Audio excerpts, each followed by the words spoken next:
Өзбекстан Республикасы өз қаресіздігіне еріскеннен кейін, мәмлекетлік нышанлары болған өз гербі, өз байрағы, өз гимні һәм мәмлекетіміздің бас низамы өз конституциясына ие болды. 20 жыл ішінде мәмлекетіміз танып болмас дәрежеде өсті һәм раважланды. Өзбекстан Республикасының ажыралмас бір бөлігі болған Қарақалпақстан Республикасы да бұл жыллар ішінде раважланудың жаңа басқышына өтті.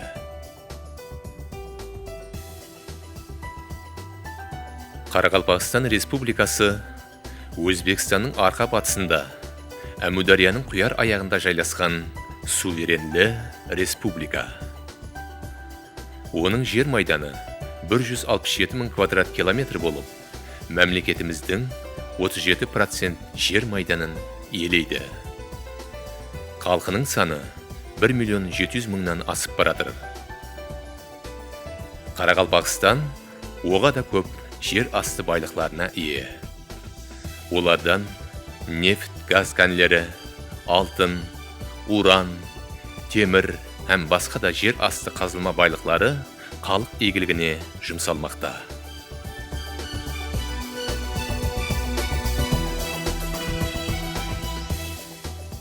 Республиканың пайтақты Нөкіс қаласы. Хүрметлі президентіміз Ислам Каримов Өзбекстанның екі сияси пайтақты бар. Бірі Ташкент болса, екіншісі Нөкіс деген еді Қарақалпақстанға келген сапарында. Хақиқатында да Қарақалпақстан хақында сөз болғанда, бірнеше кезекте оның күн сайын гүллеп, жаснап атырған көззал пайтақты Нөкіс көз алдымызға келеді. Нөкіс өсу басқышындағы жас һәм сұлу қала. Әсіресе қала пайтақ сыпатында қаресіздік жыллары оғада тез бәтпенен өсіп раважланды.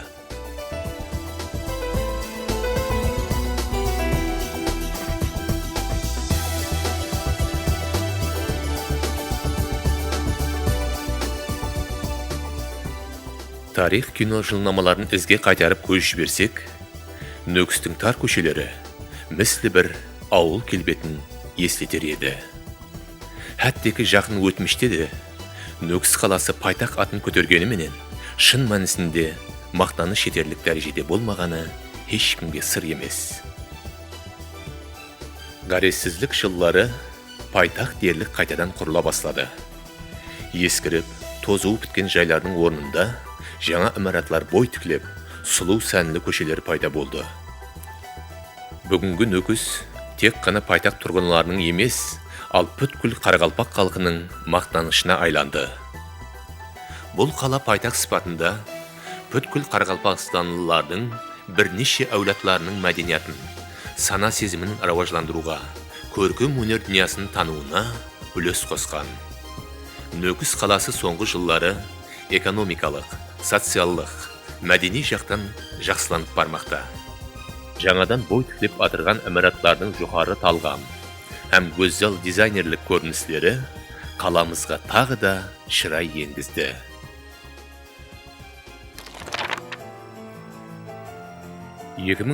жылы мәмлекетіміз президенті фәрманы тикарында ауылдық жерлерде үй-жай құрылысын тез пәтпенен раважландыруға кең мүмкіншіліктер жаратылды. Осы жылы 5 массивте 100 имарат, 2010 жылы 16 массивте 310 имарат, 2011 жылы 24 массивте 345 имарат бой тікіледі. Жеңілдіклі кредитлер жәрдемінде салынып атырған бұл үй-жайлар саны жылдан жылға өсуде. Ауыл халқына көрсетіліп атырған бұл қамқорлықлар оларды еліміз раважы үшін және де жеделірек минет етуге жігерлендірмекте.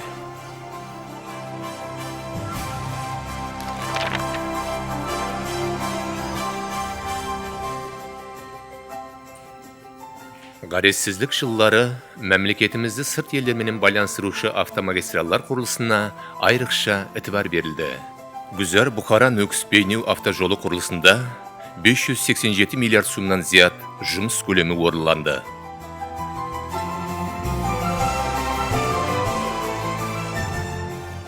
құс ұшса, қанаты күйетігін үстірт кеңістігі үстінен ұзынлығы 240 километрге созылған үлкен автомагистрал салып біткеріліп, ол Қоңырат, Нөгіз, Ташкент автотрассасына қосылды.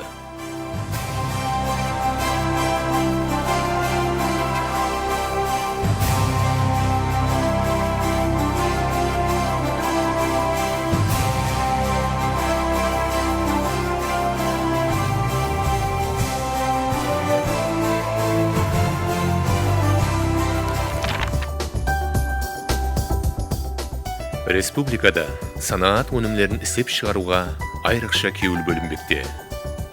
Бұл көрсеткіш 2012 жылы 623 миллиард сумлық халық тұтыну бұйымдары, 260 миллион сумнан зият санаат өнімдерін істеп шығаруға ерсілді. Үстірт 21 әсірдегі Өзбекстанның келешегі деген еді құрметті президентіміз. Хақиқатында да 90-шы жылдардың орталарына келіп, әсеріміздің гигант құрылысы, Қоңырат сода заводының құрылысы басланды һәм тез арада пайдалануға берілді. Жылына 100 мың тоннадан астам кальцийленген сода істеп шығару мүмкіншілігіне ие болған бұл завод, орайлық Азиядағы ірі санаат карханаларының бірінен есептелінеді.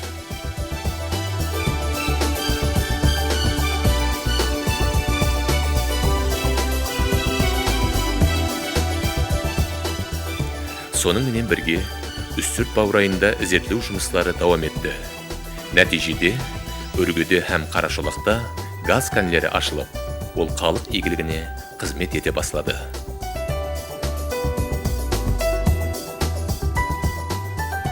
жыл 24 августте Өзбекстан Республикасы президенті Ислам Каримов һәм Корея Республикасы президенті Ли Минбак басламасы менен Сүргіл кәні негізінде Үстірт газ химия санааты құрылысының іргетасы қаланды. Бұл үлкен тарихи комплекс құрылысы қысқа уақыт ішінде біткеріліп, келешекте халқымыздың мыңнан астам ұл қыздары жұмыс орнымен тәминленеді.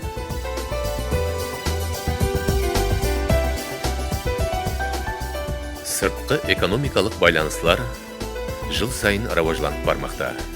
Әне осындай бірге істесудің нәтижесі заманауи технологиялар текарында Бұлғары істеп шығаратығын Ариен Технологии Өзбекстан Кипр қоспа карханасы 2011 жылы Наурыз байрамы қарсаңында Нөгіз қаласында өз жұмысын баслады. Жылына 300 мың дана қарамал терісін істеп, 4800 тонна өнім істеп шығаратығын бұл карханада қысқа уақыт ішінде 500 мың ақш доллары мұғдарында Бұлғары істеп шығаруға ерісті. Істеп шығарылып атырған өнімдер Россия, Турция һәм Италия мемлекеттеріне экспорт етілмекте.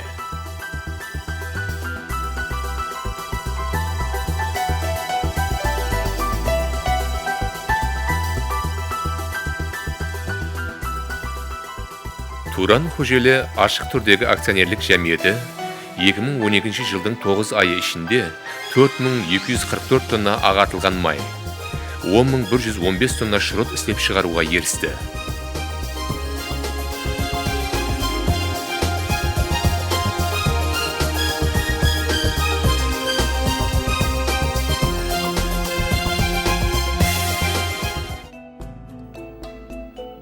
Қожелі районындағы Элитстар текстиль жауапкершілігі шекленген жәмиеті 2011-2012 жылдар аралығында Уссанаат құрылыс банк тарапынан енгізілген инвестиция есебінен заманауи жаңа технологиялық үскөнелер менен тәминленіп, құрылыс монтаж істері жұмақланды. Кархана 2012 жыл октябрь айынан бастап іске қосылды. Жылына 5000 тонна жіп иіріп, соның 80%-ін экспортқа жібереді. Бүгінгі күнге шекем 250 тонна өнім істеп шығарылып, 384 мың ақш доллары мұғдарында 160 тонна өнім экспорт қылынды.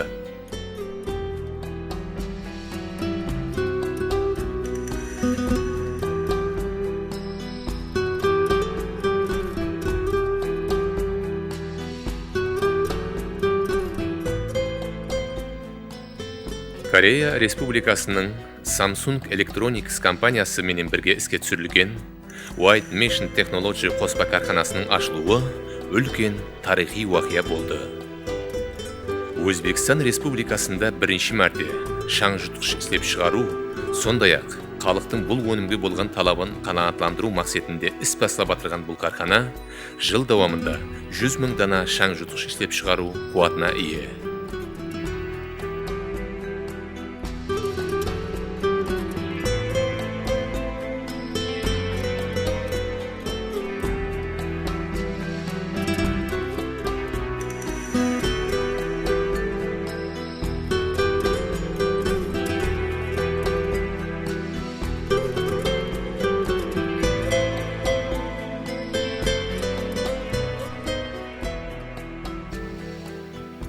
Қарессіздік жылларында Өзбекстанда автомобиль істеп шығару санааты тез пәтпенен раважланды. Асака автомобиль заводында GM Өзбекстан қоспа карханасы тарапынан істеп шығарылған Captiva, Malibu, Cobalt, Lacetti, Nexia, Spark, Matiz, Damas автомобильдері әзір халқымыз тұрмысына тығыз енісіп кетті. Қарақалпақстанда әр жылы 3 мыңға шамалас автомобиль қаридарларға сатылады.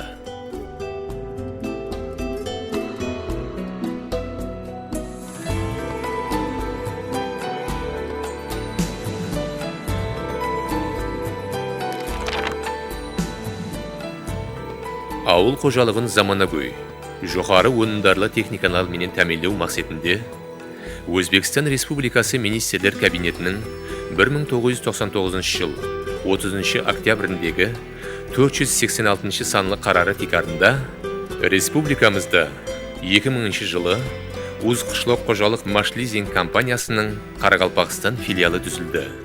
Филиал тарапынан 2001 жылдан бүгінгі күнге шекем лизинг текарында республикамызға бірнеше мың ауыл қожалық техникалары алып келінді. Республикамыз ауыл қожалығында экономикалық реформаларды және де тереңлестіріп, фермер қожалықларының жалпы ауыл қожалық өнімдерін жетістірудегі үлесі жылдан жылға өсіп бармақта. Қарақалпақстанда пахта, салы, бидай өнімдері егіліп, бұл бойынша мемлекеттік шарттамаларды әр жылы Өзбекстанда біріншілерден болып орынлап кетір.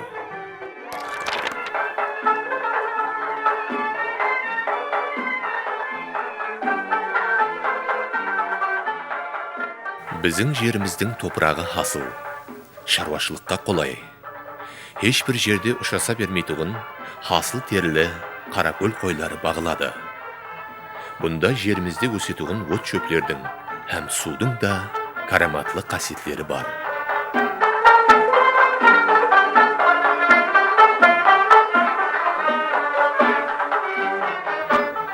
Қарақалпақстан жерінде хасыландыру арқалы қаракөл қойларынан алынатұғын Қарақалпақ сұрлары тек елімізде ғана емес, ал сырт елдерде де өз қаридарларына ие.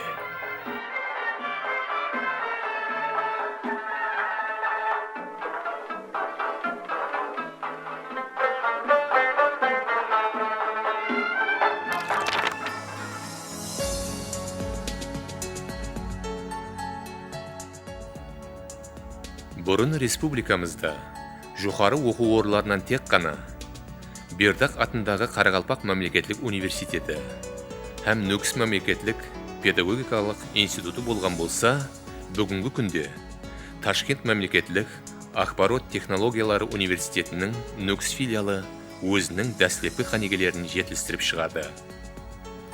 Бұндан тысқары Өзбекстан аграр университетінің Нүкіс филиалы, Ташкент мемлекеттік педиатрия институтының Нүкіс филиалы, Өзбекстан мемлекеттік мәдениет һәм көркемөнер институтының Нүкіс филиалларында келешек қанегелері тәлім алмақта.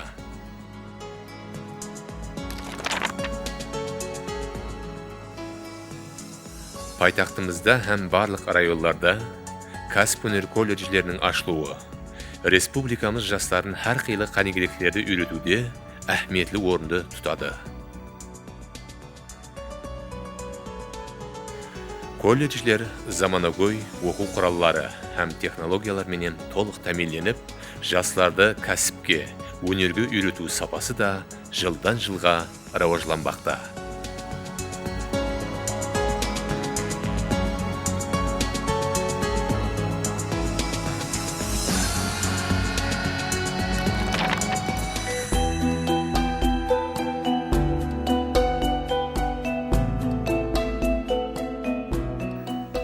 Республикамыздың ең алыс аймағы саналған Мойнақ районында түп бөліклі бұрылыстар жүз берді. Кадрлар таярлаудың милли бағдарламасын тұрмысқа асыруда, осы аймақта заманауи білімлендіру мекемелерінің жаңа имаратлары салынып, жас нәушелеріміздің озық ойлы, дәуір баласы болып тәрбиялануына, жастардың білім һәм кәсіп сырларын үйренуіне барлық мүмкіншіліктер жаратылмақта. Жас нәушені тәрбиялауда көбірек нелерге итибар қарату керек деген әһмиетлі мәселеге бүгінгі дәуірде айрықша диққат аударылып атыр. Ойын баласының пәк қалбін, миллилігіміз бенен байтуда педагог тәрбиешілердің минеті оғада салмақлы.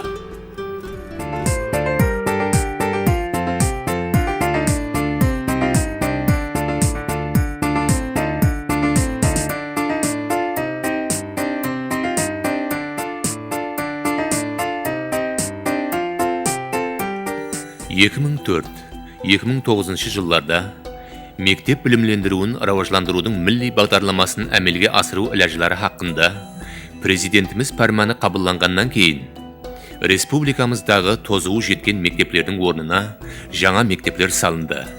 Һәм қалған мектептерге ірі оңлау істері жүргізілгенлігі тәлімге деген мемлекетіміз итибарының қаншелді дәрежеде екендігінен дерек береді.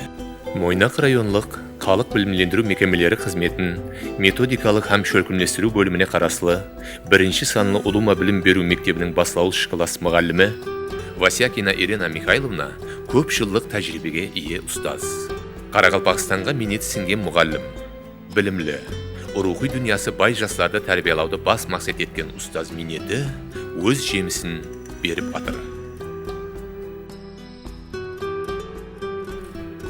Мектепте лаборатория кабинеті, физика һәм химия, екі компьютер бөлмесі болып, бұл лабораториялық үскінелерден пайдалану арқылы оқушылар өз білімін жетілдіреді.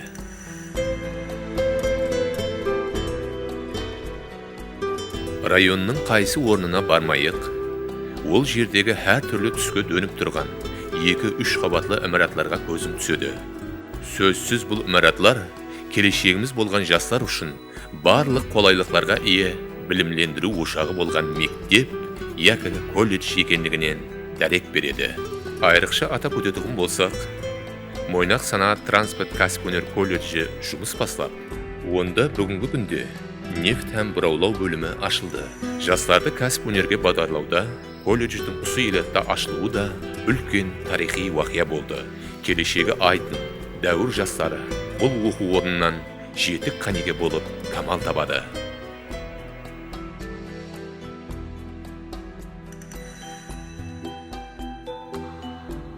Білімлендіру саласындағы әхметлі өзгерістердің бірі қанегелестірілген мектеплердің ашылуы болды.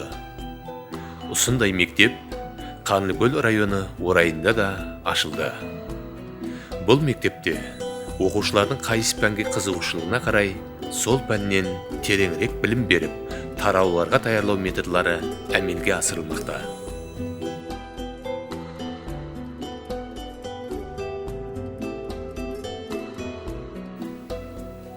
Өткен әсірдің 80-ші жылларына келіп, өз жағысын тастап кеткен Арал теңізі балықшылық кәсібінің күткілдей тоқтап қалуына себепші болған еді. Әсіріміздің басына келіп, елімізде балықшылықты рауажландыруға болған диққат итибар бұл кәсіпке жаңа инсанаты алып келді. Солардың бірі Нұрмағамбет Бірімбетов бақшылық еткен Нөкіс балық қоспа карханасы. Карханашылар Дауыткөл көлін һәм Сарықамыс көлінің бір бөлігін ұзақ мүддетлі ижараға алып, оннан балық аулау һәм арнаулы инкубация жәрдемінде шабақ өрштуді жолға қойып, бұл кәсіпті қайта тіклеуге ерісті. Әзіргі күнде Нөкіс балық карханасының өнімлері ішкі базарды тәмінлеп қана қалмай, шет елдерге де экспортқа шығарылмақта.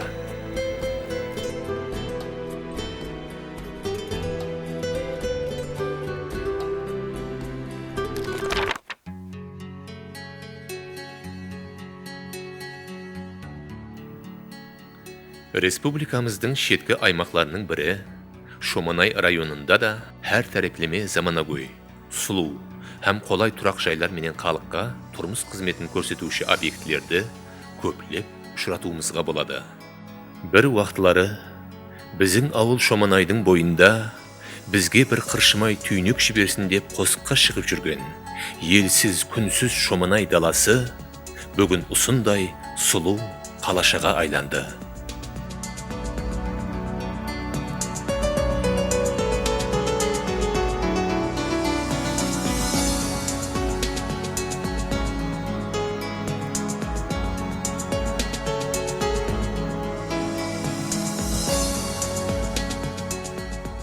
Районда жаңадан құрылған мектеплер, жастарды кәсіпке даярлаушы колледжлер, қарессіз мемлекетіміздің жаңа әулеттарын озық ойлы, әр тәреплеме жетіліскен инсанлар болып жетілуіне қызмет етпекте.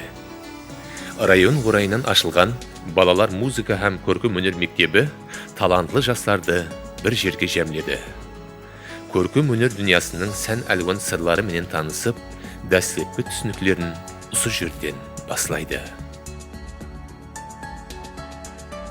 Абаданласқан аймақтың халқы да құрғын жасайды. Минеттің көзін білетуін іскер азаматлардың бірі Бахтияр Юсупов Аққұм фермер қожалығына басшылық етіп кетір. Ол Шоманай агросервис колледжін тамамлап, фермерлік жұмысын баслады. 7 қазиненің бірінен саналған шаруашылықтағы табыслары кеуіл қуандырады. Мал баққанға бітеді деген қанатлы пікірді іс жүзінде дәлелеп беріп, бұл фермердің табыслары басқалар үшін да пайда келтіріп атыр.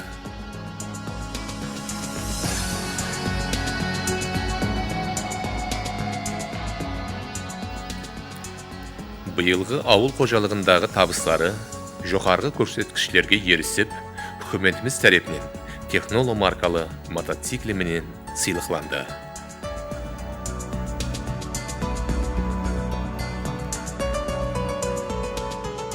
Фермер тапқан дараматы есабынан тойхана, дүкан ашты. Нан, макарон цехларын іске түсірді. Халқымыздың жақсы ниетлеріне қызмет ететуін 150 орынға мөлшерленген тойхана имаратын пайдалануға тапсырды. Имканиятлардан толық пайдалана алған Бахтияр бүгінгі күннің дәуір іспілермені.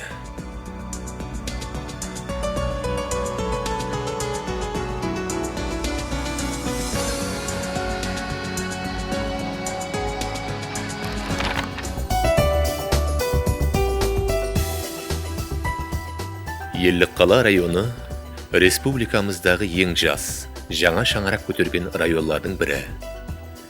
Район қаресіздік жылларында тоқтаусыз ырауажланды һәм абаданласты.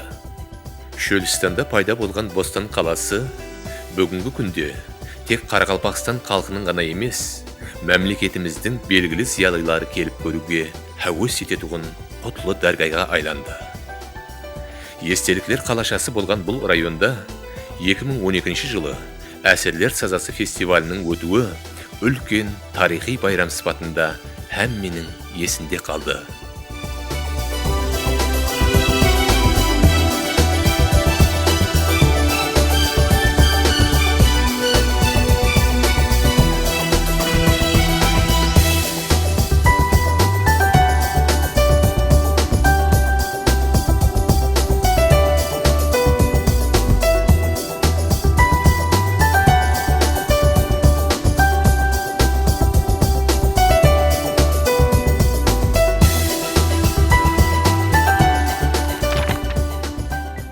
Мемлекетіміз қарессіздігі жылларында халық қожалығының әр қилы тарауларынан еліміздің ең көрнеклі ұл қызларына отанымыздың жоғары сыйлығы Өзбекстан қаһарманы атағы берілді.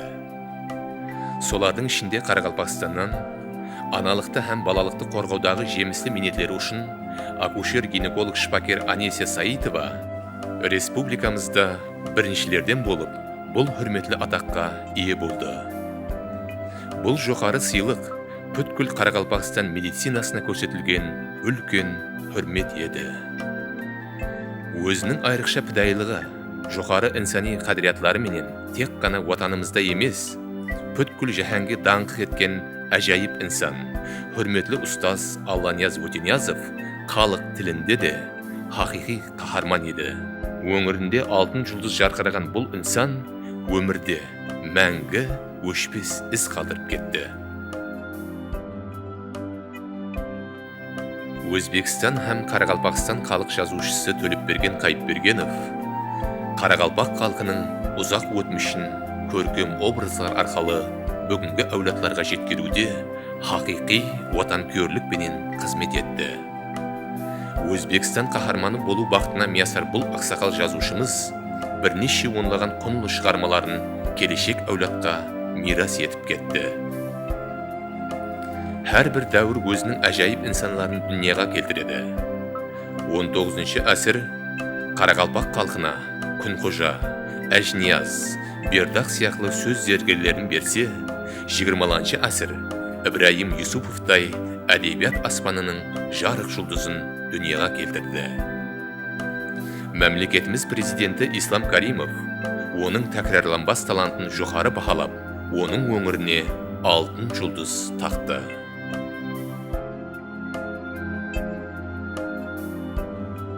Бүткіл өмірін диқаншылыққа бағышлаған Ағытай Адылов мемлекетіміздің ең арқа зонасында пақтадан, салыдан, бидайдан жоғары зүраат алу, соның менен бірге диқаншылық мәдениетін көтеру, ауыл қожалық экономикасын тез пәтпенен рауажландырудағы минетлері үшін отанымыздың ең жоғары сыйлығына миясар болды. Өтмішін білмеген халықтың келешегі болмайды деген еді hürmetli президентіміз Ислам Каримов. Ұзақ әсерлер сырын, жылдар бойы тарихи естеліктерді іздеуден шаршамайтын алым Қайраттин Қожаниязов ілім тарауындағы жас қаһармандардың бірі болды. Мемлекетімізде фермерлікті рауажландыруға айрықша диққат бөлінбекте. Арқада ең іскер фермер Сәрсенбай Сейтназаров әзіргі күнде республикамыздағы бәрше фермерлерге үлгі десек қателеспейміз. Пақта, салы, бидай, шаруа, балықшылық, бақшылық һәм басқа да социалдық салаларды теңіне алып барып атырған іскер азамат. Өзбекстан қаһарманы Сәрсенбай Сейтназаров 2012 жыл ноябрьден Республика фермерлер кеңесінің бастығы болып қызмет атқармақта.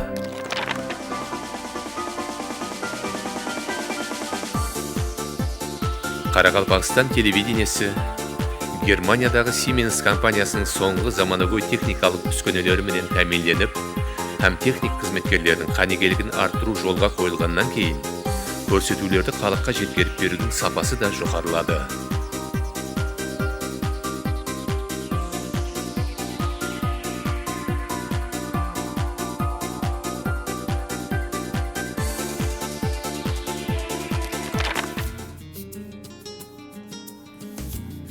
Елімізде 60-шы жыллары медицина тарауында жетік қанегелер аз болып, кереклі медициналық аспап үскөнелер жетерлі дәрежеде емес еді.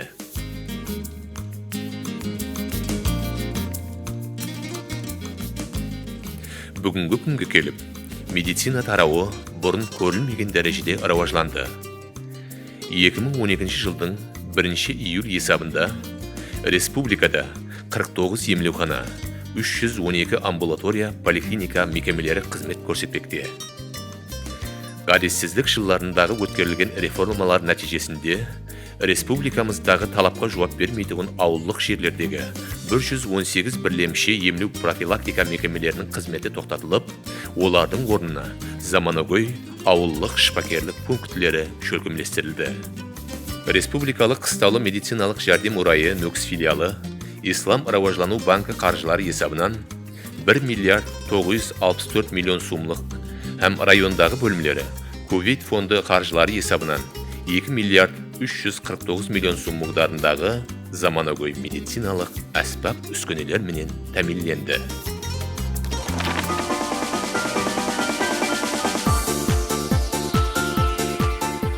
Ғадетсіздік жылдарында республикамызға келген меймандардың бірден бір барып көретұғын диққатқа лайық мәдениет орындарының бірі Савицкий атындағы көркем өнер музейі.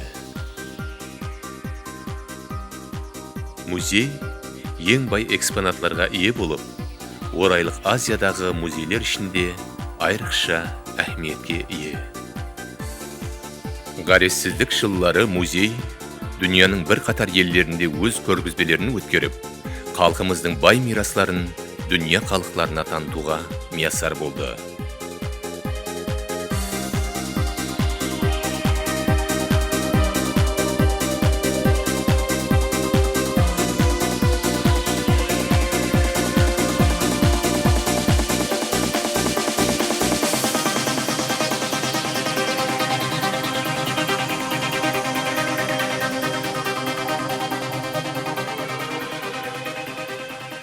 Сондай-ақ Республикалық өлкетану музейі де халқымыздың тарихи өтмішін әулеттен әулетқа жеткіруде, оға да әхмиетлі мәдени орынлардың бірінен есептеледі.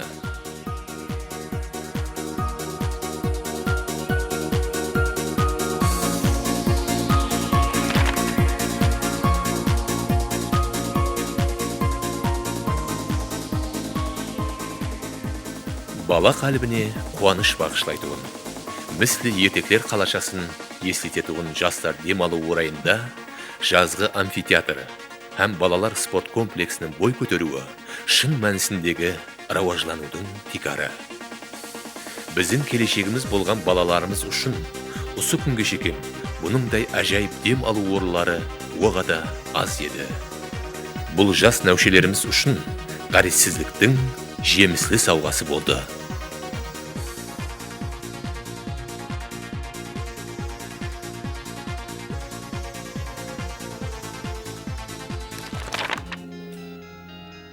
Мәдениетіміздің түп сағасы саналған театрдың кешегі келбеті көрімсіз халатта, жоғарғы талғамға жауап бере алмайтұғыны әммеге аян еді. Міне, Бердақ атындағы Қарақалпақ мемлекеттік сазлы театрының әжайып келбеті көз алдымызда. Біздердің құдіретімізді білмекші болсаңыз, біздер құрған имаратларға қараң деп, оллы сәркарда һәм жәмиетлік іскер Әмир Темур бабамыздың айтып кеткеніндей, дөретуші халқымыздың игіліклі мақсат жолындағы ұмтылысы құдіретлі елдің келбетін анық көрсетеді.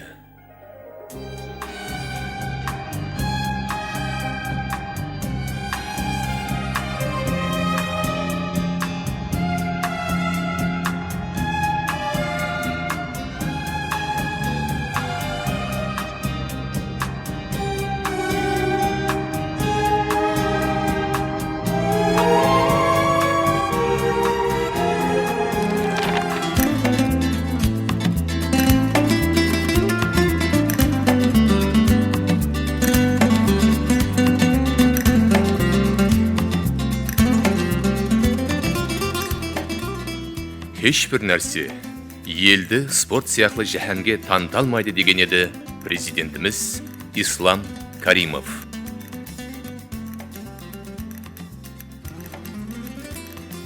Соңғы жыллары республикамыздың барлық районларында, әттегі түкпірдегі ауылларда да спорт имаратлары құрылып, перзенттеріміздің спорт білім шұғыланып, келешекте еліміз байрағын жоғары көтеретуін чемпионлар болып жетілсуіне имканиятлар жаратылды.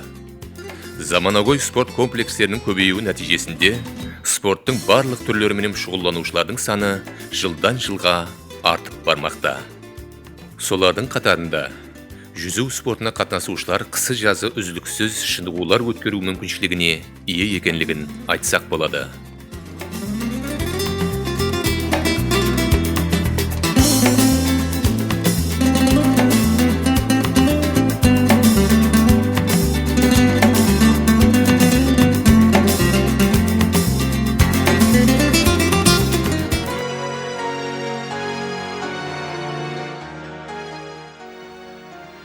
Қарақалпақстан кеше һәм бүгін.